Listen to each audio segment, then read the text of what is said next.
Thanks very much for joining us. Again, my name is Scott Wolff. I'm the Central Upper Midwest Architectural Representative for WR Meadows. As Isaac mentioned, today's PowerPoint is on detailing fluid applied waterproofing. Just to provide a little bit of preliminary information about WR Meadows, the company will be celebrating its centennial here in about 3 more years. We're established in Northern Illinois. Fourth generation privately held company. We do have 14 facilities in North America. We do market globally, so we do encourage any projects that are outside of the North American continent. Certainly contact me, contact any of the local representatives. We would enjoy being involved in any of those projects. Just a quick view of our production facilities and distribution here in the North American continent. WR Meadows does manufacture a huge portfolio of Division III concrete cures, hardeners, densifiers, patching mortars, things of that nature, as well as soundproofing and insulation products, as noted by the Blue Ridge fiberboard products that we produce here. So this is, Isaac mentioned, this is AI accredited. All attendees will receive certificates of completion. And certainly any questions afterwards, I'm happy to answer them. Certainly any deeper questions, discuss them offline. So let's begin. We've got a lot of stuff to cover here. Today's objectives will define some terms, definitions, a rather in-depth view of all the different waterproofing types. We'll look at the benefits of two-ply applications versus single-ply or non-reinforced systems.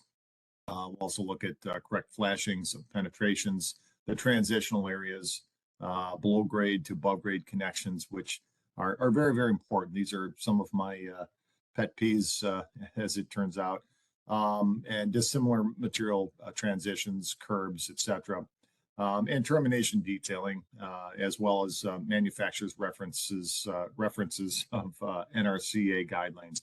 NRCA, just for reference here, is the National Roof Contractors Association. If anybody is not aware of them, I do encourage checking them out.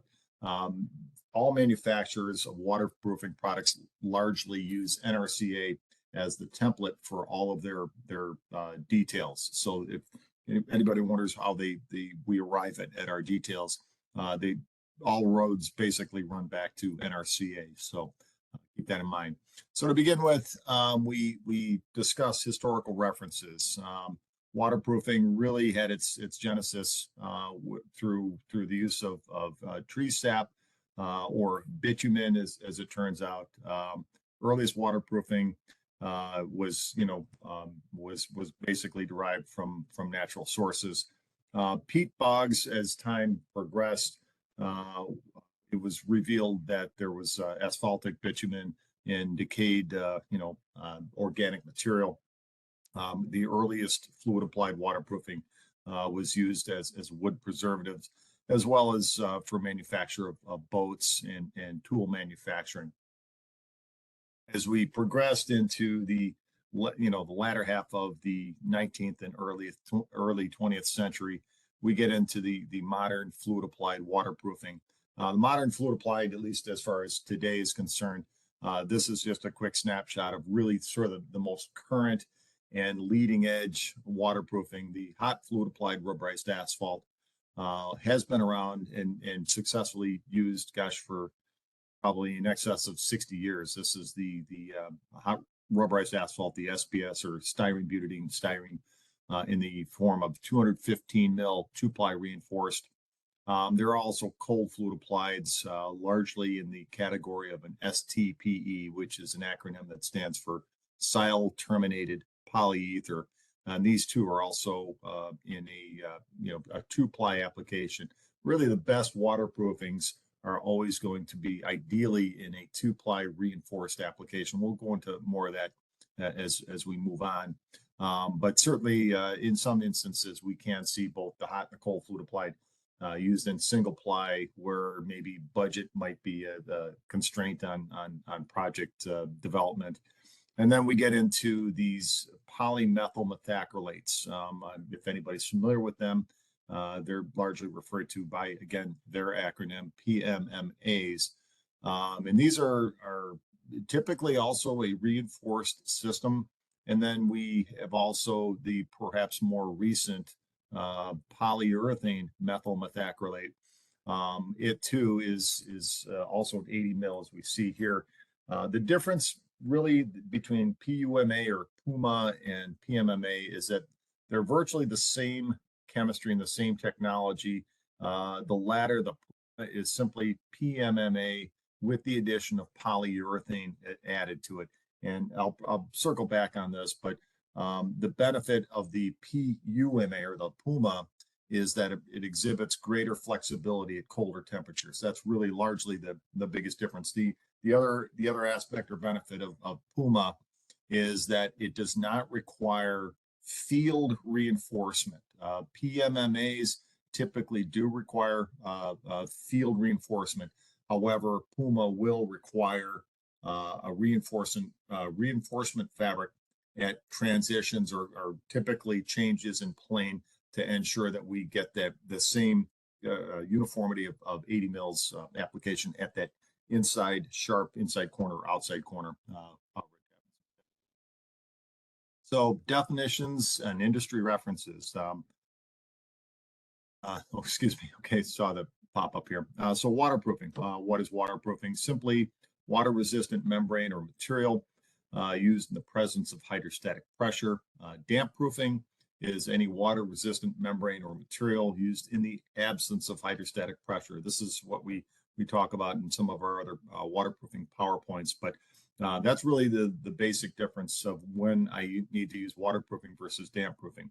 Flashing is a sheet membrane with higher tensile strength than the primary fluid-applied membrane used to basically connect disparate material connections. So if we're connecting a foundation to a CMU wall, we use a flashing, or if we happen to have a cold joint, we typically want to have a higher tensile strength for any potential movement. So wherever we anticipate, say, a dynamic condition, not a static condition. So this is getting into probably deep in the weeds, but when we're discussing specifications or drawings, we want to make clear what type of condition, excuse me, we're going to be flashing, dynamic or static. NRCA, as I mentioned at the opening, is the National Roof Contractors Association. And I do encourage individuals to check out their roofing and waterproofing manual. There are older versions of the roofing and waterproofing manual available online at no charge, but I would recommend getting their most current one because it's just a huge wealth of information. ASTM 96 is the standard test methods for water vapor transmission materials. We commonly see this referenced in all waterproofing products as well as specifications. Products and spec selection. This is just the kind of the cheat sheet for the correct master format titling or name and the numeric designation for the aforementioned products that we were just discussing and reviewing here. So I commonly refer to the PUMAs and the PMMAs as resin type waterproofing. Just I don't know if it's just me or others have used that, but that's just a good way to delineate it between the asphaltic types that we were just. Accessories, solvent-based and polymer modified primer adhesives. These are pretty much restricted for use with hot applied rubberized asphalt. Not really applicable to this PowerPoint, but these adhesives are also used in modified asphalt rolled roofing. But for hot fluid applied rubberized asphalt, we typically want to see an ASTM D41 asphaltic or polymer modified type of adhesive. And the D41 is basically, to use an antiquated term, largely like an asphaltic cutback. And these are just commonly used to bind with any loose residual dust on the deck and elevate the level of tack. I always refer to as tack or adhesive bond for the eventually to be applied hot rubberized asphalt. Non-woven spun bonded reinforcement fabric, or sometimes glass reinforcement fabric in the case of damp proofing applications. The spun bonded reinforcement fabric, we sometimes refer to this as, quote, polyfab, is used in the hot fluid applied and cold fluid applied reinforced waterproofing applications. I don't want to say it looks like house wrap, but it kind of is, but it really isn't. There is enough of a difference. This has almost like a raised fiber, and it does provide to some minor level a decent mechanical bond of the waterproofing. Uncured neoprene is largely the default flashing material, typically for only hot fluid applied. We don't use this in cold fluid applied waterproofing applications. There are other options there. There is just sort of off of the slide here. There is a EPDM, a butyl composite type of flashing that can and is used with some manufacturers cold fluid applied. That is interestingly compatible with the hot fluid applied, but for hot fluid applied, neoprene or modified asphalt flashings are really the default go-to. My preference for flashings with hot applied rubberized asphalt is a modified flashing over a neoprene, because it is of the same composition as the hot fluid applied rubberized asphalt. So that's my long-term preference. I know a lot of contractors that do prefer also that as well. I mean, nothing sticks to asphalt like asphalt. It's to quote one of my close colleagues, it sticks like grim death. So not to say that hot rubberized asphalt will not stick to neoprene. Neoprene really has its genesis. There's a great article that's, again, everything's available online. There's a great article titled "That Old Black Magic," and it really discusses the whole genesis of the development of early development of hot rubberized asphalt. Neoprene holds near and dear to its early development and frankly its continued use. Modified asphalt rolled protection course is an integral component. It's the last material that's applied in hot rubberized asphalt applications.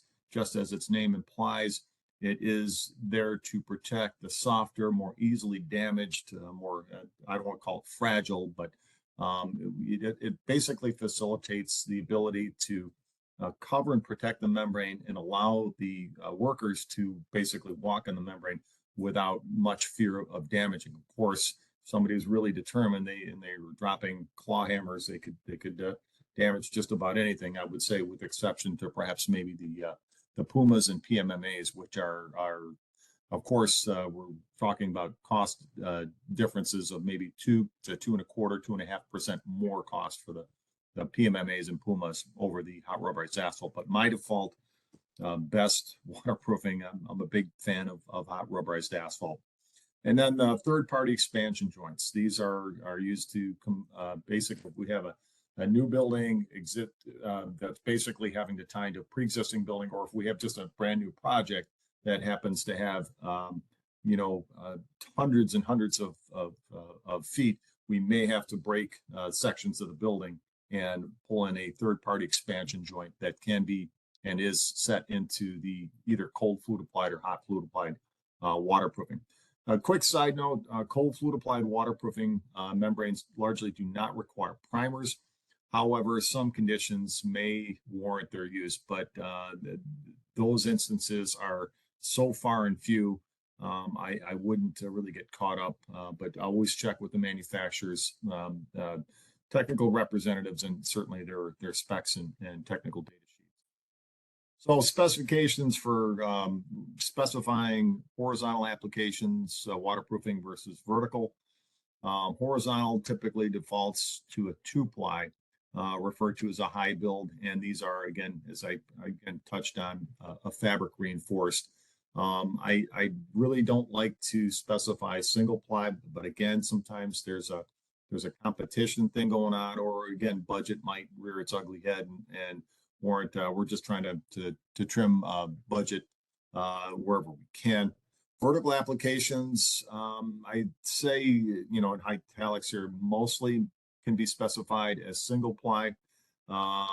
It's gets a little bit vague. I think if we have nominal amount of vertical return, gosh, no, maybe a foot to 1 to 2 feet vertical.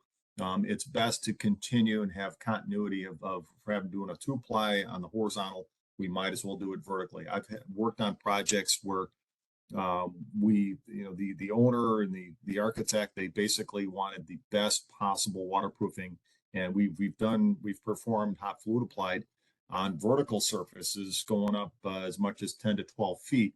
So that's a really decision that ideally should be looked at early on in the process, maybe late schematic design. But most single ply specifications do not address or omit inside or outside reinforcement. We definitely want to have a reinforcement there. And then if it's just a single ply application, which we would define as a non-reinforced, we still have to reinforce those inside corners. So that we do all the detail work first, and then we come back and do the quote flat work for the horizontal waterproofing. On rare occasions, horizontal waterproofing will get spec'd, as I mentioned, is a single ply, non-reinforced to save cost, but I generally do not like to encourage it. Substrate preparation, priming, most fluid applied, and I should clarify this, most hot applied waterproofing require a primer. This is an absolute requisite. Primer types are polymer modified, and I touched on this. Polymer modified of an asphalt composition, solvent-based, highly refined from petroleum. Primary membrane then is the typical cold or hot fluid applied. These are, again, probably more exception than rule for priming for cold fluid applied. We typically don't use the polymer modifieds or solvent-based for cold fluid applieds. The priming for cold fluid applied, I should probably make this point here, is sometimes either using a thinned out application of the primary waterproofing as the prime coat, or in some instances we will use, if the conditions warrant it, we will have to use perhaps maybe something like along the lines of an epoxy primer. Again, this is just to raise the level of tack to make sure or ensure that we get a really good bond to the substrate. So primer, again, I just the 2 bullet points down here, again, serves really 2 functions: act as an adhesive to complement the membrane's adhesive properties, and then also to kill the suction. You think maybe on a day that's in excess of 90 degrees, low humidity, and it's windy. These are really the killer conditions that really make the substrate super, super dry and very, very porous. So if we're using, say, a cold fluid applied, most definitely we want to look at using a primer. But thankfully, hopefully, we don't have too many of those types of days. But just it's important to at least know that under those conditions that we're going to want to use a primer. So too much primer is a bad thing. Rushing the waterproofing application before the primer has had a chance to tack up, and if it's a solvent-based primer or any asphaltic-based primer, we need to allow the solvents to flash off. And a great way to determine if the primer has been had enough time to tack up is a simple finger test. If we can put our finger into the primer and have it be tacky, but not have any of it release back off onto our finger, we're basically good to go. But if a contractor is rushing the job and wants to waterproof before the primer has had a chance to fully tack up, that's basically going to be a very bad thing, and we can, and in some cases, lose adhesive bond of the membrane to the prime substrate. Substrate prep, again, it's always to ensure everything's all about the prep. Ensure a clean, dry substrate, and always apply the primer at a rate specified by the deck. And when I say too much primer is a bad thing, all we want to do is just to give it a little bit of color. We don't want to paint it jet black in color. That's basically, spending more of the owner's money than is really necessary. But in waterproofing applications, specifically the cold and the hot fluid applied to the asphaltic types, We always specify that we want to have an applicator that is authorized by the manufacturer, ideally trained. But thankfully, most applicators have had ample training and many years at applying these types of membranes. We don't want to have non-manufacturers recognized or authorized contractors installing waterproofing, because we definitely want the right outcome. So for substrate conditions, cured concrete dryness are suspect. We can certainly check for a localized adhesion evaluation. This is just a simple low tech test where we basically apply the waterproofing to the substrate with some of the aforementioned polyester reinforcing fabric embedded in rubberized asphalt, and allow it to cure up. This does probably take, ideally, we want to give it a good 24 to 48 hours to be fully cured and bonded to the deck. And then we just simply do a pull test. And if you basically not going to release from the deck, that's very indicative of, ensuring that we're good to go. But, when we're talking about, and I'm getting ahead of myself here, but when we're talking about hot applied rubberized asphalt, we need to have ideally a 28-day minimum cure time of the concrete before we consider applying the waterproofing. 14 days is generally the shortest time. If the project participants say, no, I need to have this waterproofed ASAP, days after removal of forms, definitely don't want to go with hot fluid applied. But if we do get into these situations, maybe it's 10 days or 12 days or 8 days, definitely want to get into this localized adhesion evaluation. The other test is to do a plastic sheet test method. ASTM D4263, I believe, is the standard, where we just simply apply a piece of 1 square yard of plastic sheeting over it, tape to the deck, leave it for 24 hours, peel it up after that time period. If we have condensation on the backside of the deck, that basically shows us that there's still bound moisture within the concrete, and it still needs time to be released. Because you consider 400-degree asphalt being applied to a deck, that temperature that's going to basically boil out the moisture, and that can result in pinholing or in some rare severe cases outright delamination, or giant bubbling or blistering. So again, concrete is what it is. It needs its time to go through its curing. So to drill into hot applied rubberized asphalt, my favorite. Components, again, the components that we specify are the surface prep, conditioner, primer. Again, we always typically want to go with the D41. Ideally, there are some products, some hot applied membrane manufacturers that can and do use just a solvent-based non-D41, but D41 generally tends to be the industry reference. Primary hot applied rubberized asphalt is still interestingly specified to the Canadian General Standards Board, the CGSP 3750, which ironically was withdrawn decades ago, but it still is the default specification standard for the type of membranes used in these for this hot applied rubberized asphalt. Fabric reinforcement, it's a non-woven that's embedded into the first ply, the 90 mils of the hot rubberized asphalt, and then we apply another application over top of that. So it's typically 90 mils going into it, and then reinforcing fabric, and then 125 mils on top of that. The flashing, again, as we mentioned, is uncured neoprene and or SPS rubberized asphalt, and then the protection course on top. So these are really just the listing of the different materials that we would use in Part 2 products of the specifications. So cold fluid applied, again, the primary cold fluid applied, we cite ASTM C836, the standard spec for cold fluid applied waterproofing materials for use with separate wearing course. Is just the language that it uses, meaning it certainly needs to have, whether it's concrete pave or concrete topping slab, for example. Again, much the same assembly as we do with the hot. We have our flashings, which can be either the non-woven fabric, which we're usually pretty comfortable with for inside corners that are considered, again, to be static, not dynamic.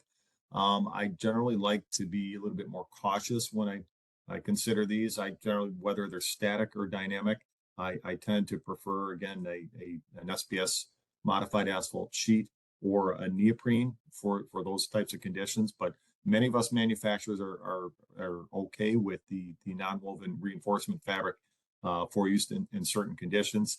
Some crack, if we have a pre-existing deck and we identify some cracks, we can and do use the non-woven fabric for those as well, if they're, say, at or less than maybe a 16th of an inch. And then for the protection course, yes, we can certainly use modified asphalt as the horizontal protection course, but be aware that there are some cold fluid applied waterproofing products that are chemically not compatible or incompatible with modified asphalt. So again, and that I think tends to be in the minority. Some self-leveling products might have an objectionable component that would not be advised to use modified asphalt, but there are other options there, potentially rigid asphaltic sheets. These are either 1/8 inch or 1/4 inch. And we can certainly use, in lieu of those, we can possibly use a drainage panel, a drainage composite with polymeric back filming, polymeric back film. And that polymeric back film is just sort of like a cellophane backer that prevents the cups, if you will, of the drainage panel from pressing into the waterproofing.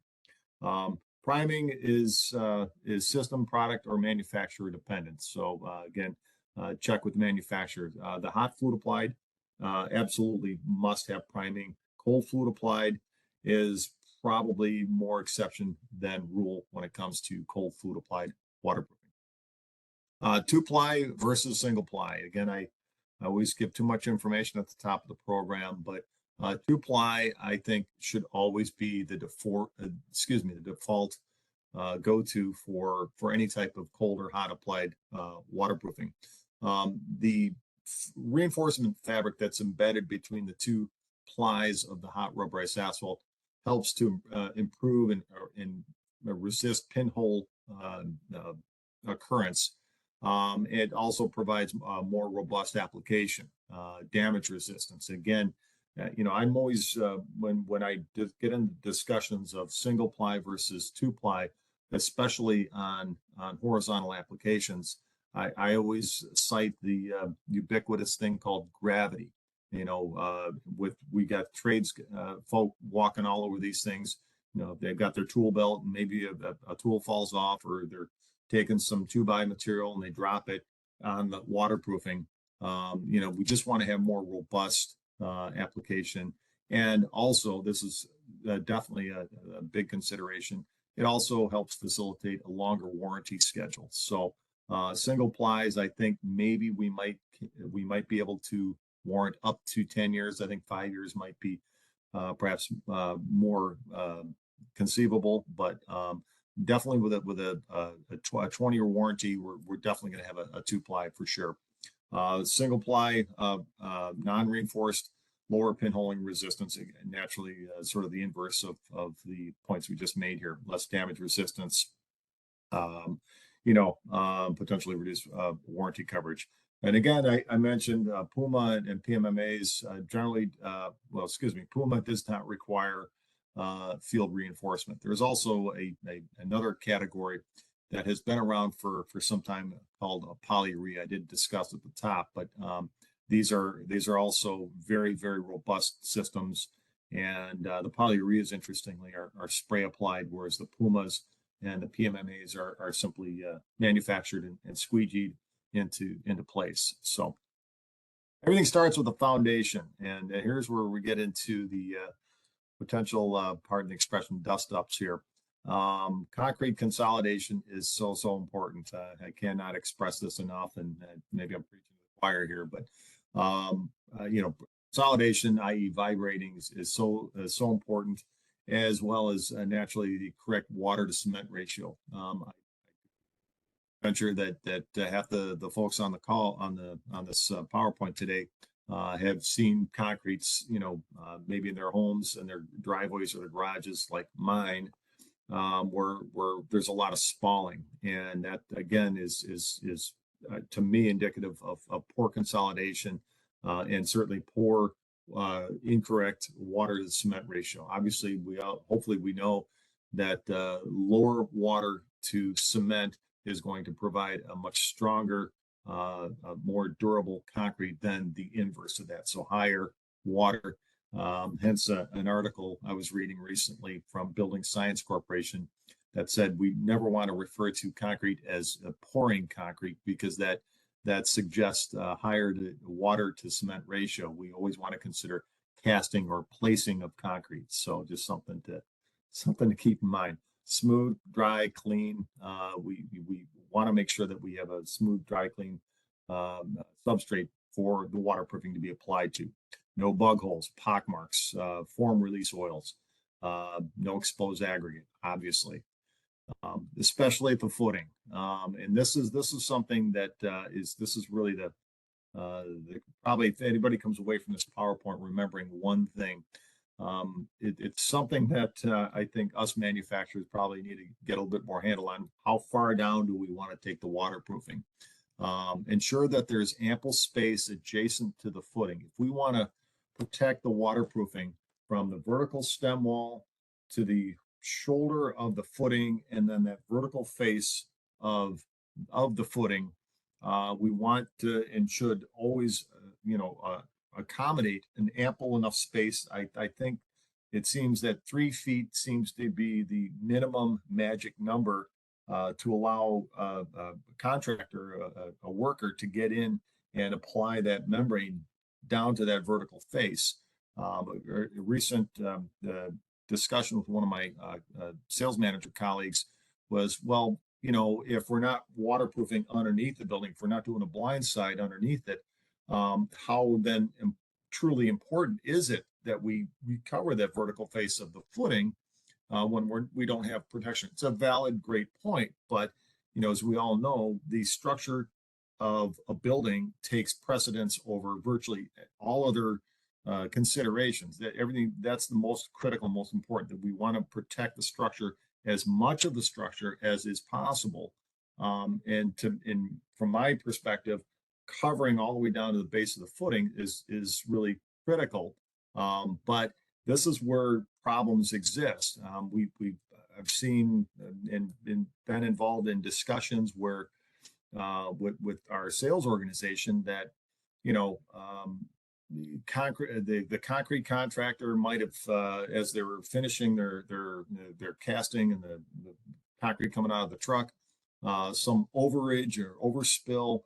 We get blobs of concrete that were left on the shoulder of the footing at the stem wall, and nobody bothered to clean it off. It dries, it cures into a amoeba-shaped brain blob that's now permanently affixed to the foundation, and then the waterproofing contractor gets to the job site and now is expected to waterproof this brain blob amoeba thing that's now connected to the foundation. Well, whose fault is that, and whose responsibility of that?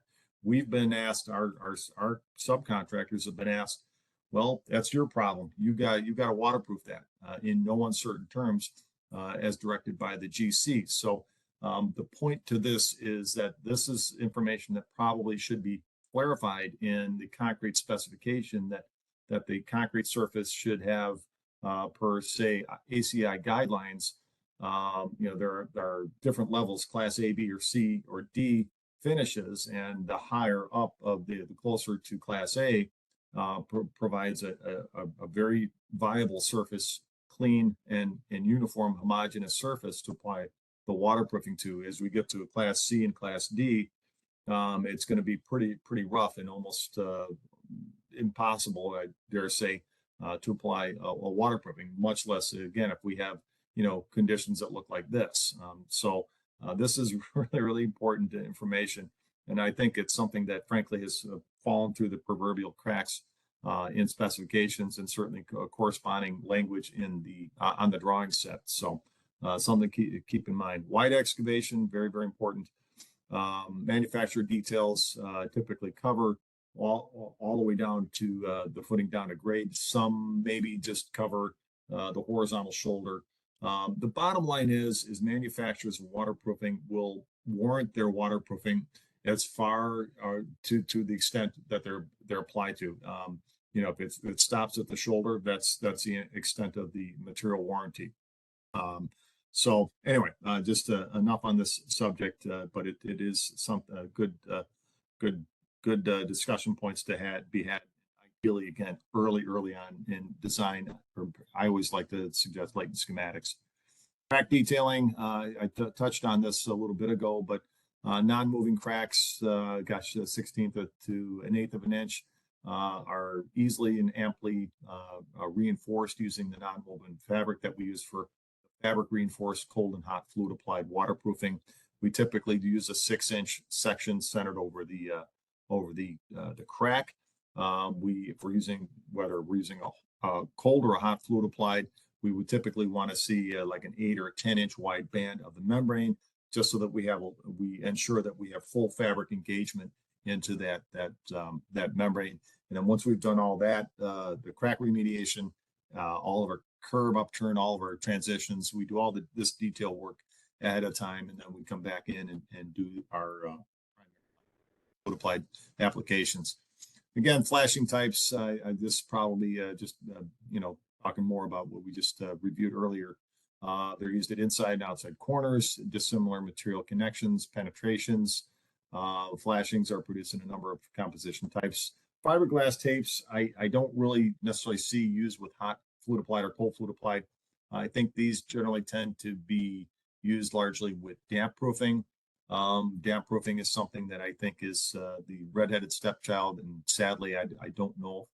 I can't say for absolute certain that the outside corners, inside corners, penetrations are correctly flashed using a fiberglass tape.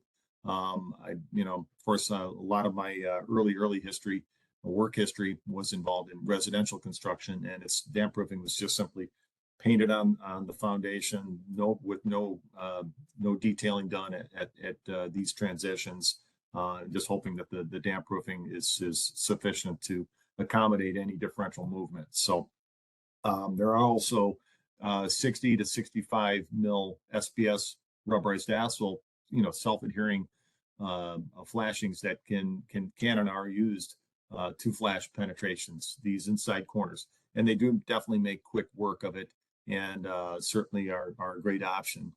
And certainly we talked about the non-wovens that are commonly used to provide mechanical expansion joints here. So on that note, expansion joints up to 1 inch can be reinforced using manufacturer's neoprene flashing. If we get beyond a 1 inch gap between potential movement of two adjacent surfaces, we probably want to go to a third party fleece-backed dedicated expansion joint type of system. Check with the manufacturer ideally, but neoprene is really just kind of the starting point when it comes to expansion joints. Inside corners, flat transitions.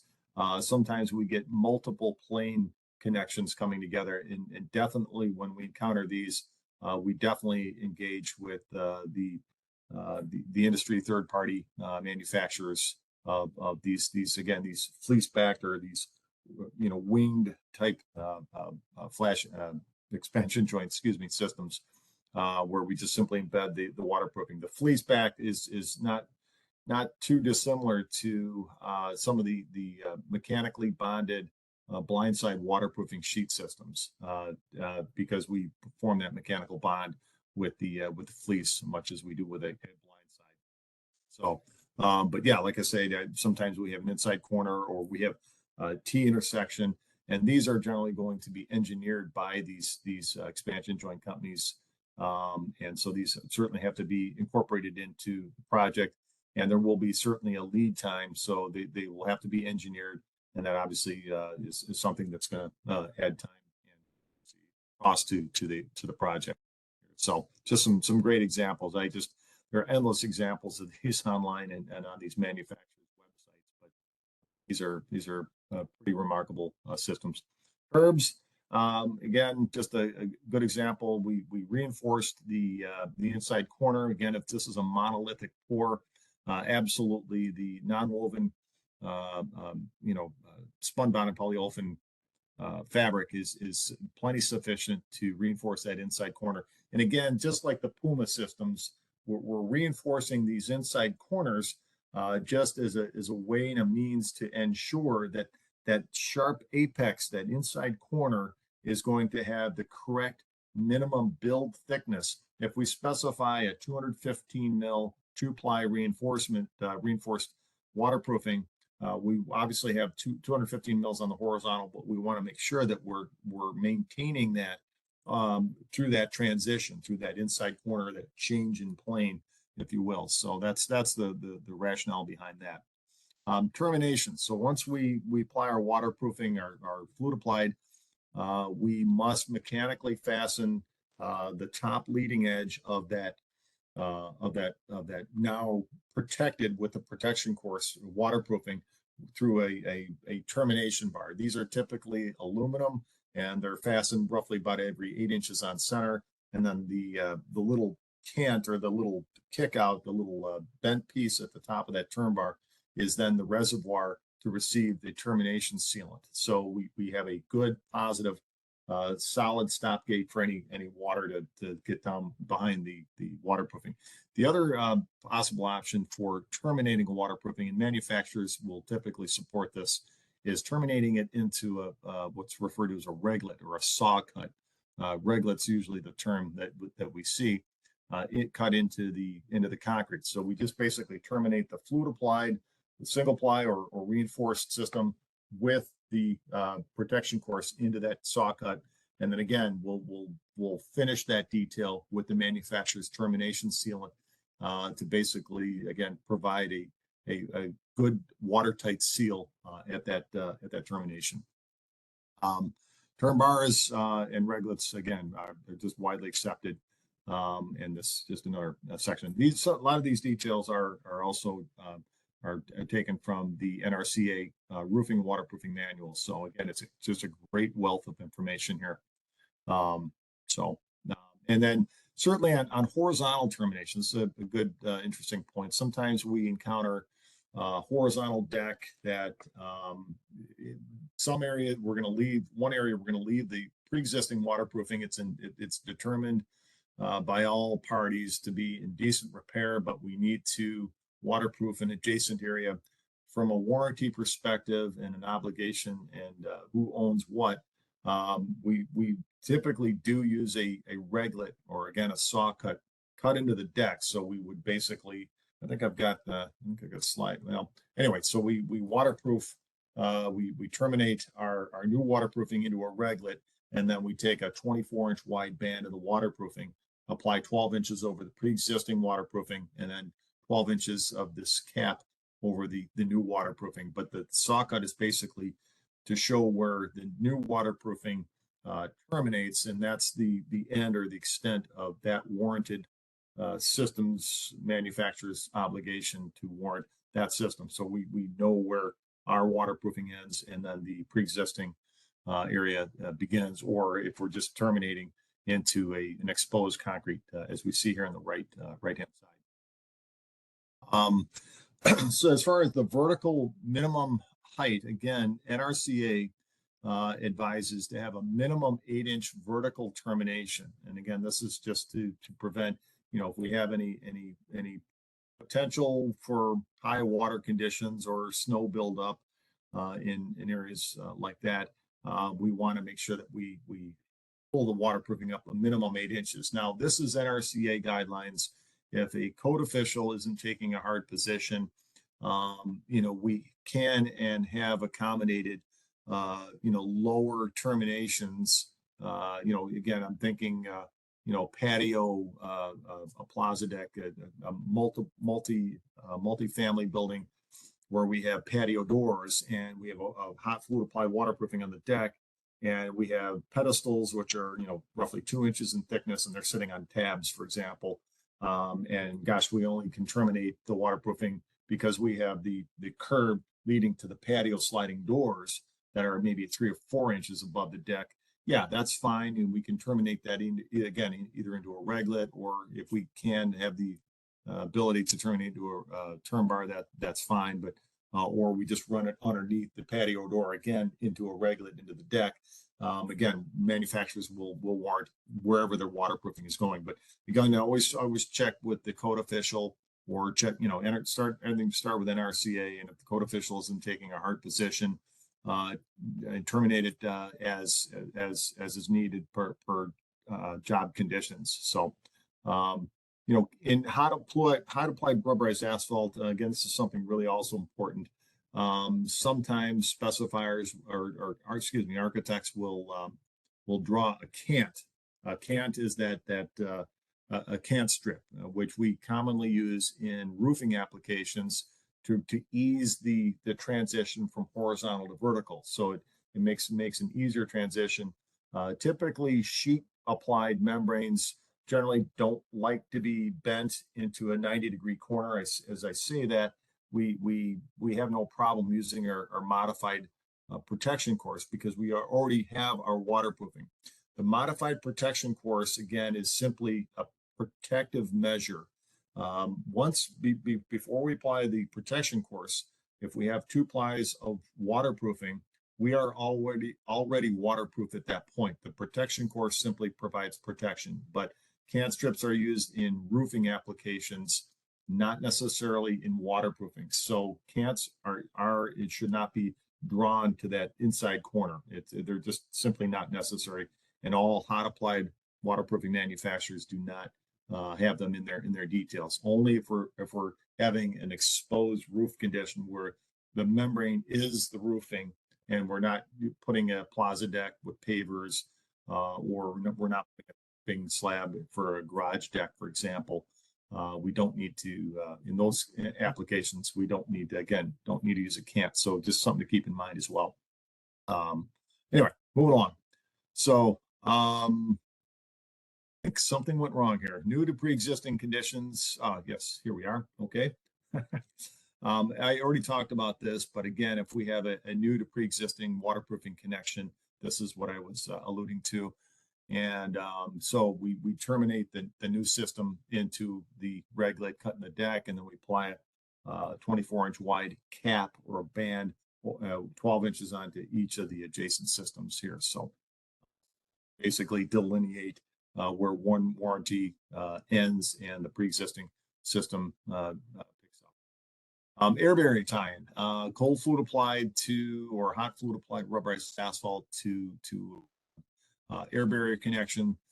This is what's really, really nice is, I would say 60% of air barrier manufacturers, 70% of air barrier manufacturers have a common accessory in the form of a 40 mil SPS rubberized asphalt. Again, I'm using the term SPS. Hot applied rubberized asphalt is of really a more or less the same composition. So asphalt to asphalt connection is a beautiful thing. Again, it sticks like grim death. Cold fluid applied waterproofing are usually an STPE, moisture cure, and largely I'd say the overwhelming majority are generally compatible with the SPS transition membranes. So we are able to facilitate a nice fully adhered connection. Again, I can't emphasize, when we're tying in any waterproofing to an adjacent or peripheral system, those connections must be fully adhered, of course. This is probably more especially important wall to roof connections, but I digress.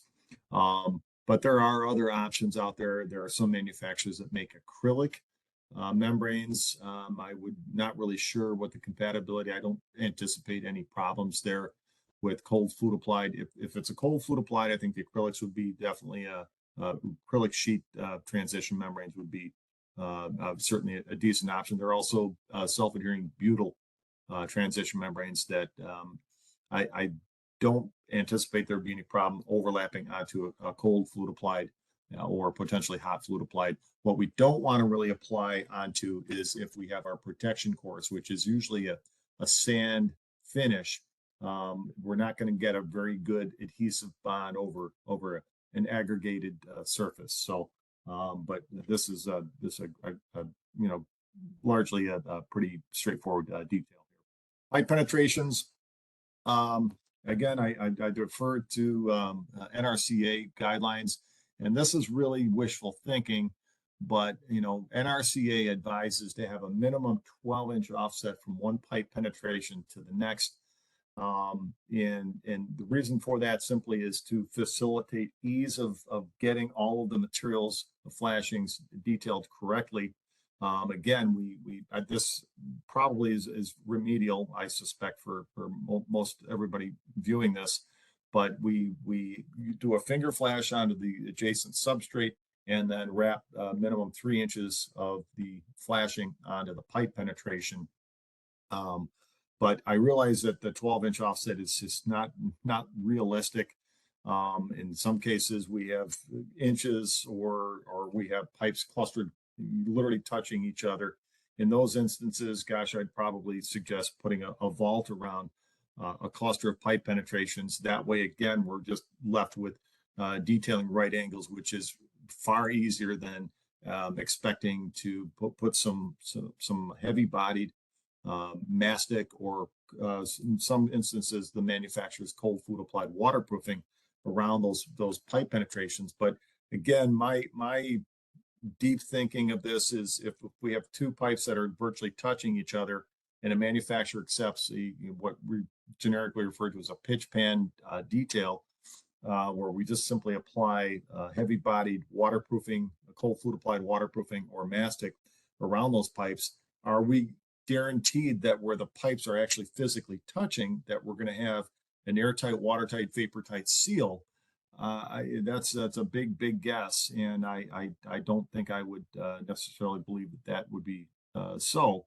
In those cases, again, I know it's more design and more cost to put a vault or a chase around it, but if we want a true watertight, vapor-tight seal, a vault or a chase around a multiple battery of pipe penetrations would probably be a better way to go. So, and then detailing the flashing, either with the manufacturer's termination sealant. NRCA takes the position you can either use a bead sealant or use a band clamp. I think they've got other names, but a band clamp to hold that flashing tight to the pipe penetration is certainly a decent idea here. So, and then post membrane penetrations, we can certainly work with, a penetration to a waterproofing that's already been installed. That involves a separate litany of recommendations, but I'm running out of time here, so I want to keep moving along here. And then Puma and PMMA options. These types of systems are shown to be compatible with cold fluid applied, the STPE moisture cure, and hot applied rubberized asphalt. In the last half dozen years, they've become almost the default flashing of choice. Just remember a project, Mariano's grocery store we had near south side of Chicago, where they had about 40 pipe penetrations. The parking garage was above the store, and they had about 40 pipe penetrations. And Puma was the default choice because it makes very quick work. It is self-terminating, does not require term bars. It's actually very attractive in its cured finished form. So it's just a great way to go, and certainly is a great accessory for these types of applications. Penetrations. This is another highly recommended application prior to the pour of a stem wall that's coming out of a plaza deck. We definitely want to treat the rebars with termination sealant, again following the 8-inch minimum vertical termination height. This is very common practice. I've raised this with some architects and specifiers, and they were very confused by this. But wherever we have a penetration in a membrane, we want to basically ensure that we're not going to have any water transfer going up that pipe before we cast this decorative pony wall here in this application. So anyway, moving along. Post waterproofing penetration. Excuse me. Yes. So if we have a post base that we have to go through pre-existing waterproofing, again, this is something that it gets into a discussion of the manufacturer of the concrete anchored systems. Ideally, I would like to pre-fill that hole with the waterproofing manufacturer's termination sealant before we anchor the anchor system, if that does not necessarily compromise their ability to again anchor and or hold secure to the surrounding concrete. I've recommended this for probably almost 20 years, and only have had one or two instances where the anchor manufacturer took objection to it. So, but that, and then once we got that detailed, then we simply covered the top of the fastener with either the manufacturer's mastic. Another great detail is what's referred to as a thixotropic paste-like version of the Puma or PMMAs. These are probably the best materials to use to seal the tops of these protruding fastener heads. And certainly if we have a 3/8 inch, half-inch post base, it's a great way to detail. Basically, it's just a very thick waterproofing paste that is, I'll call it bulletproof, but it's really the cat's meow when it comes to sealing the tops of these penetrations. Drain details, neoprene flashing is set into the waterproofing before the drain is set. We obviously have the drain receiver cast into the concrete, and then we basically set a layer of 100 mils of the, if we're talking hot applied rubberized asphalt, we set that down over the drain, set our neoprene, and then we take our clamping flange and pull that down to the neoprene flashing. And we typically extend the neoprene flashing 6 inches past or beyond the outer edge of the drain receiver. And then we just marry on our waterproofing onto that neoprene. And we've maintained continuity right up to and into the throat of the drain detail. So here's another perspective of that in a plaza deck or a green roofing application. But these are very common details. And again, these are drafted from NRCA guidelines to have these flashings extend a minimum of 6 inches beyond where the drain here. Membrane application, I'm really running out of time here, but when we're applying cold and hot fluid applied, we really want to have either a broom finish or we want to have a wood float finish. We cannot accept a steel trowel finish that creates too low a surface profile. Concrete surface profile per International Concrete Restoration Institute has to have a good mechanical bond for cold and hot applied waterproofing applications here. So again, I think I probably talked about the membrane installation. Cold fluid applied is typically going to be 120 mils in the 2 plies, whereas the hot applied will be 90 plus 125 for a 215 mil basis specification. So anyway, just some quick snapshots of applications of these asphaltic type of waterproofing details here. Reinforcing fabric going in the base ply, the second ply going over the reinforcing fabric, and then we put our protection course. It's very important that when the hot applied is being put down, we want to apply the protection course while the membrane is still warm and tacky. Cold fluid applied, in some instances, we may have to wait for the cold fluid applied to cure before we roll out the modified, if that is acceptable by that manufacturer. But it's very important for hot applied systems that the modified protection course basically get adhesively attached while the membrane is still warm and tacky. So I did touch on the polyurea. These are not really terribly new, but they're not the oldest systems. And these, I suspect, will start gaining momentum. These are pretty fascinating systems, but again, very specialized application. Again, something that does not require protection course, nor the same for Pumas and PMMAs, but they definitely require moon suits, personal protective equipment to put that down. Again, authorized installers as well.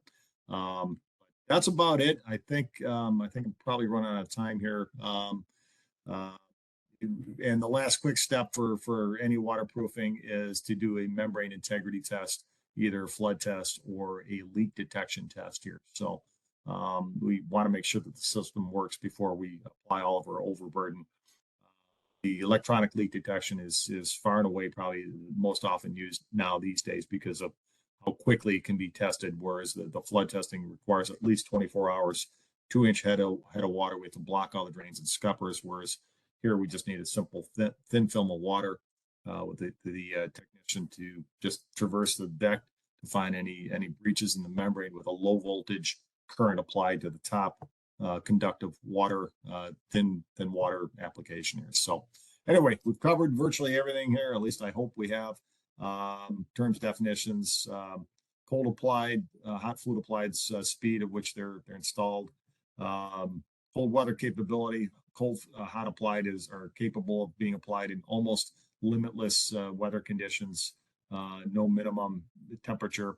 But much like air barrier detailing, ensuring the correct minimum lapping for flashing and tines is very important. Termination details ensure a stop gate means for water ingress under the installed membrane system. Again, reference NRCA guidelines. It's really a great first place to start. But always check with the manufacturers. I'm here to help review specs and drawings. I can help mark up drawings for correct detailing. So feel free to contact us anytime. That's it. And you all have a wonderful day. Take care. Bye.